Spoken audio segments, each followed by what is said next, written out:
This was me finding out that I got all A stars at A level. And I'm going to tell you how you can do the same. Just for some reference, I did biology, chemistry, maths and further maths, so my experience will be specific to STEM subjects, but these tips should hopefully be generic for pretty much most A levels. I think one of the biggest things that you need to be concentrating on with A levels is past paper questions. They're so important and you definitely have to do them if you want to get a top grade. Especially for a subject like A level biology where the mark scheme is so specific. You want to be doing as many past paper questions as possible just so you can learn from the mark scheme and also get that vocabulary into your knowledge. So when you're doing past paper questions, it's not just about doing the question and then moving on immediately. The most important part is really looking at the mark scheme, seeing what you missed out. Was it a knowledge mistake or was it just something where you weren't using the right vocabulary, and then adding that to your notes so that you learn from it, and then hopefully when future questions come up, you use the correct language and identify where you went wrong in the first place, so you don't make the same mistake. You might also notice that sometimes questions are repeated in multiple years, but then when you look at the mark scheme, the marking points will slightly vary. Generally, there's usually some points that are always there, so obviously you want to try and learn those ones and always include them in your answer. And then if you see any points that sometimes come up but sometimes don't, you can learn those as extra points. Usually it's a good idea to add those to your answer, but it's not the end of the world if you forget to add those. And I know doing past paper questions is not the easiest thing to do. It's honestly the last thing on my mind after a day of sixth form, but it's just one of those things that's so efficient and so targeted to your exam that it's definitely worth putting effort into. And especially because for A levels, it's generally a lot easier to find online resources on websites such as Physics and Maths Tutor. So if you've just finished a topic, you can quickly go on Physics and Maths Tutor, find some questions on that topic and go through them.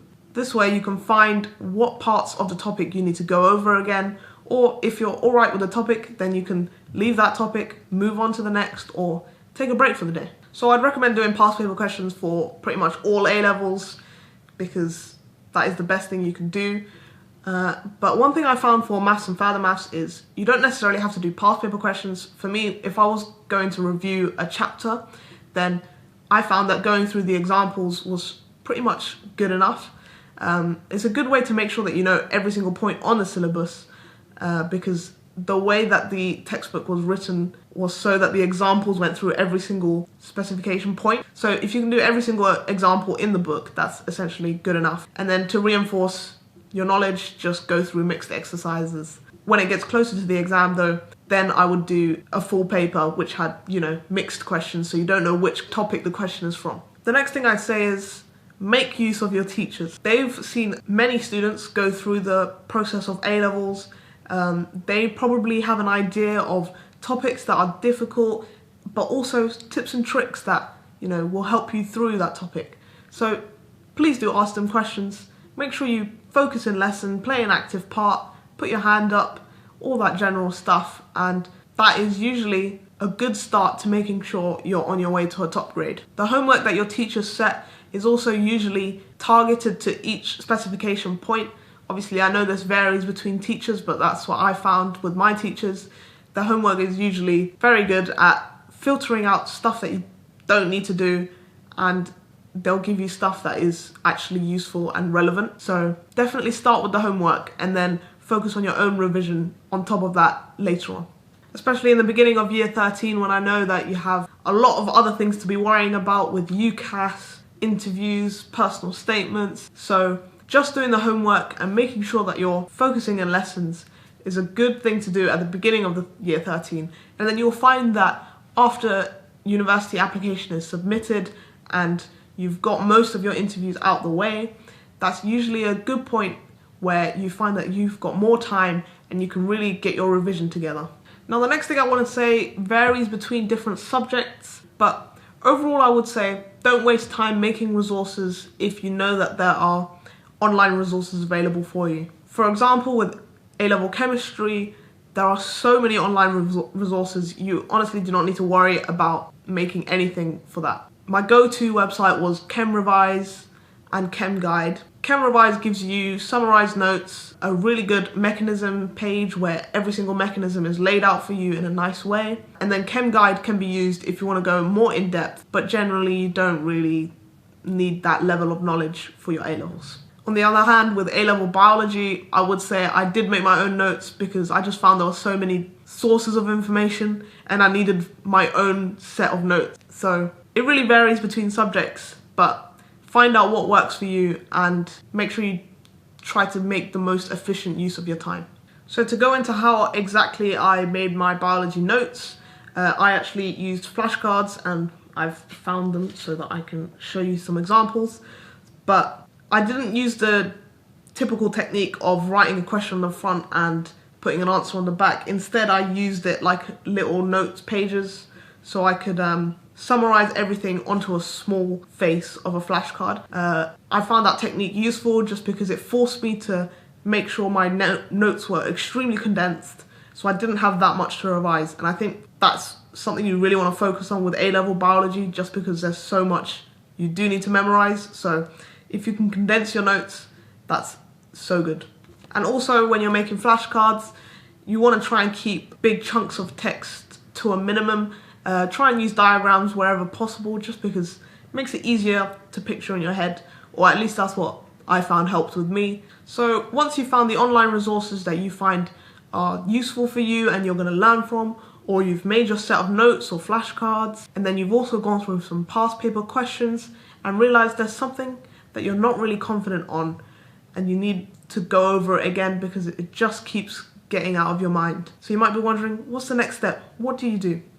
And that's where blurting comes in. You might have heard of this, which is a revision technique that most people love to talk about, and it is honestly amazing. What you do is just get a blank piece of paper, write down everything you know from that topic, and refresh your memory, essentially. The whole point is, this is active recall. You're getting information from your memory and you're retrieving all this information, which requires effort, and that's what's gonna ingrain this knowledge into your long-term memory. Then hopefully you should see that there's some parts of information missing, and then you can fill in the blanks using your online resources in a different colored pen, for example, and just highlight that so next time that you're revising this topic, you know that that's a piece of information that you keep forgetting and you need to remember it. And if it's something that you just keep forgetting and for some reason can never remember, I would recommend making a cheat sheet, just something that where you keep all these bits of information from random topics that you just keep forgetting in one document. So right before the exam, you can quickly review it and get it into your short-term memory so you're ready for that exam. Obviously, for this technique to work, you don't want to use that for every single bit of information. You just want to use it every now and then for tiny bits of information that you think will be useful for the exam, but just can't commit to long-term memory. Now, I feel like I've said a lot of things here, and you might be wondering, how am I going to keep track of all these different things that I need to be doing throughout the year? So one thing I will recommend is you definitely need to keep organized from the very beginning, and one of the ways I did that was by using Notion. So what I will say is Notion does take a long time to set up, so if you're in the middle of the year, I wouldn't really recommend it, but if you're at the beginning of the year and looking for a way to get organized, then this is definitely something I would recommend. So I'm going to try and take you through exactly how I like to use Notion, and hopefully you might be able to build something similar. So I'm just going to run through how I use Notion for biology, because that is the one that is the most content heavy and is what I found the most useful for Notion. So what I first did was write out all the chapters, which does take a long time, so that's why I said usually set up Notion in a holiday when you have loads of free time and no revision to do. Along with the name, I also wrote down the spec point that it was associated with, just so it would make it easier. I would also label flashcards with the spec point just so it's quicker. I don't need to write the whole chapter title out every time. I also found it useful to specify which subtopic it was from. To be honest, that's not a necessary step, but it does help with keeping everything organized in Notion, but also in your head. So the next two columns are understanding and covered. I'm going to skip these two for now because they are relations to a different database, so I'll talk about that afterwards. But the column after that is read notes and flashcards. So that's just a simple checkbox, and I used that to see if I'd read the page in the textbook, if I had made notes or found notes online, and if I had made flashcards. That was just a simple way to keep track of everything. Ideally, I wanted to read the textbook before going into the lesson. That didn't really happen that often, but I found it useful to have that column anyway, because sometimes if I didn't want to make flashcards for a topic, I could just tick off that I did read it, and that is enough. So the next column you can see is a relation. So it's related to another database, which is my lessons database, and I'll show you what that looks like. So this is my lessons database. As you can see here, I did use the views function to filter out what dates the lessons were between so that I could separate it into each term. That just made it easier to view so that there wasn't as many lessons in each table.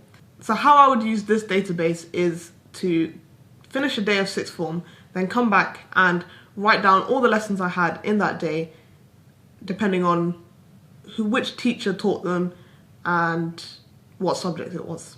So you can see here my very first lesson in year 12 was on eukaryotic cells. So that's what I wrote down, and I wrote down it was by this teacher.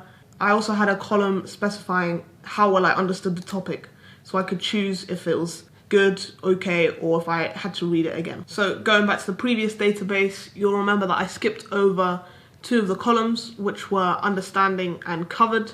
So hopefully they sound familiar to you now. They're from my lessons database, so I just linked that so that I could easily see when chapters had been covered in lectures and if I understood that content.